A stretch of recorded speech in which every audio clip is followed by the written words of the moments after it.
एसे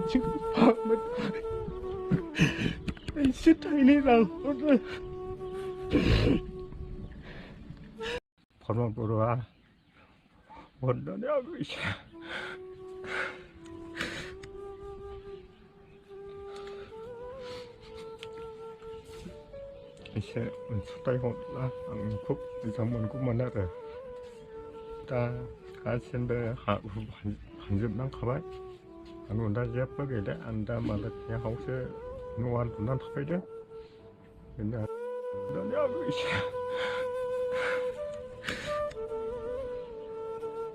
खुलुमबाय लोगोफोर दा आङो दंफैयो मोनसे चिरां डिस्ट्रिक्टनि खैला मैला एरियानि पर्बतजरा होननाय गामि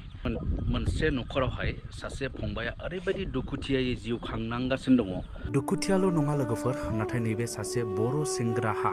गावनि जिनाखि जिउनि सिमां बेखौबो बिथाङा दिनै जाफुंहोनो हायै जादों गुबुनफोरबायदि बिथांहाबो गोबां सिमां दङमोन फरायनो गुबुनफोरबायदि खेला दुला गेलेनो स्पर्ट्सनि बिथिङाव नाथाय नैबे बिथांहा दिनै गावनि नैबे आथिंनि अबस्थानि थाखाय गासैबो सिमाङानो जाफुङै जानानै थादों सिमाङा सिमाङैनो थादों जाय नोंथांमोना बे भिडिअखौ नायगासिनो दं अननानै जोबजासिम नायलां अब्लासो नोंथांमोना बुजिगोन बे सासे फंबाय जनक बसुमतारिनि जिउआव मानि थाखाय बेबायदि दुखुजों जिउ खांनांगासिनो दं अब्ला नायदो नैबेनो जाबाय जनक बसुमतारि फंबायनि न'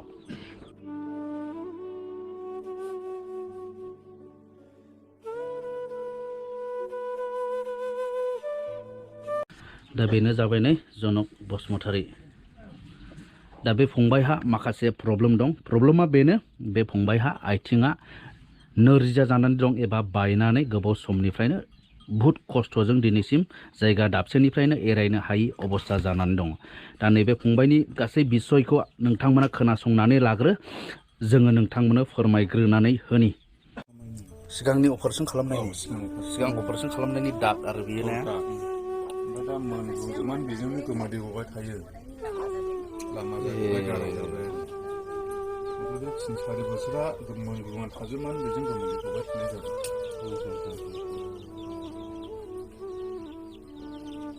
ओरै दंना गैया दा ओरैबो दङ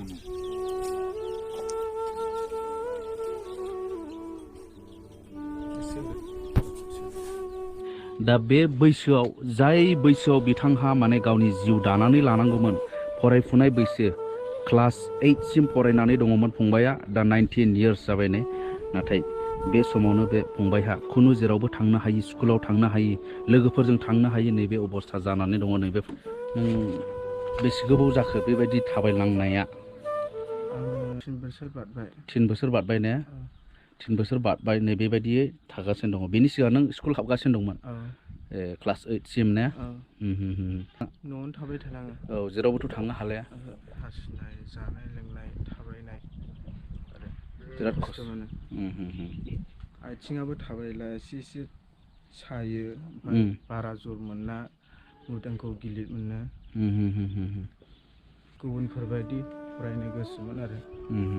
गुबुनफोरबायदि गोख्रों मोनब्ला खेला देला गेलेनो हागौमोन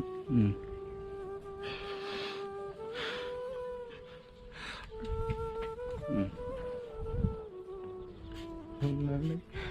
रायजोफोरखौ आंनि आथिंखौ फाहामनो एसे थाइनै रां हरदो जेन आं गोदान जिउ मोनफिनो आइजोफोरनो बेखौनो आं हास्थाय बियो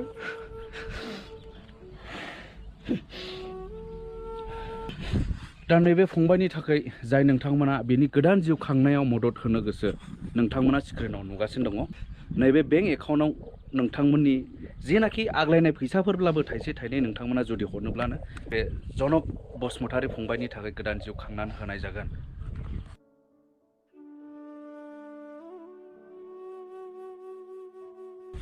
आरो बेजों लोगोसे दुखुनांथावसिन बाथ्राया ओरैबायदि नैबे बिथांमोनहा जोबोद दुखुथिया बिथांमोनहा जेबो न'खराव अबस्था गैया बै समनिफ्रायनो नैबे फंबाय जनक बसुमतारिनि थाखाय बेखौहाय फाहामथाय होबोनो थाखाय नाजाबोबाय थानायावनो गोबां थाखानि रांनि गोनांथि जानायाव नैबे फंबायनि न'खरा गासैखौबो थानाय हा हु गासैखौबो फाननो गोनां जाबाय। दिनै दा बर्थमान जि जायगायाव दङ नैबे अबस्था, नैबे न' लुखांना थानाय मिथिनो मोन्दों बेबो रायजोआ अननानै नैबे बिथांमोननि दुखुथिया न'खरखौ नुनानै नैबेखौहाय बिथांमोननोहाय होनाय नैबे हा, जाय हायाव बिथांमोना नैबे न'खौहाय खुनुरोखोम लुखांनानै संसार जानानै दङ। गोबां बिथांमोननि नाजानायखौ जों जुदि मिथिनो गोसो जायोब्ला जों नैबेयाव नुनो हायो नै गोबां प्रिसक्रिप्शनफोर, गोबां माने डक्टरनि लिरनायफोर जों बेयाव नुनो हायो, गोबां रिपर्टसफोर, गोबां सिटि स्केन, गोबां एक्सरे रिपर्ट बे बिथांमोनहा नैबेयाव नायो, बिथांमोनहा खालामबाय। नोंथांमोना नायनो हागोन नै बेफोर गासैबो नै एसे गोबां बिथांमोना जुजिबाय थादों बेखौ फाहामनो थाखाय, बे जनक बसुमतारी फंबायखौ फाहामनो थाखाय नाजाबाय थानाय बेफोर गासैबो बे जाहैबाय प्रिसक्रिप्शन हस्पिटालनि डक्टरनि। फंबाय जनक बसुमतारीनि बिफा नैबे आदै सुकुर बसुमतारी, दा बिथांहा हिन्जावबो गैलिया, माने बेनि बिमा गैलिया। दा बे बिफायानो बेखौहाय खस्थ'यै दा जोथोन लागासिनो दङ। दा बिदिनो आंनो ओंखाम संनानै जानांगौ, ओमफ्राय बेनो खिनो ओंखारला बियो खियो, ओमफ्राय बिदिनो खि हासुदै गाहरनांगौ। बिदिनो आरो एसे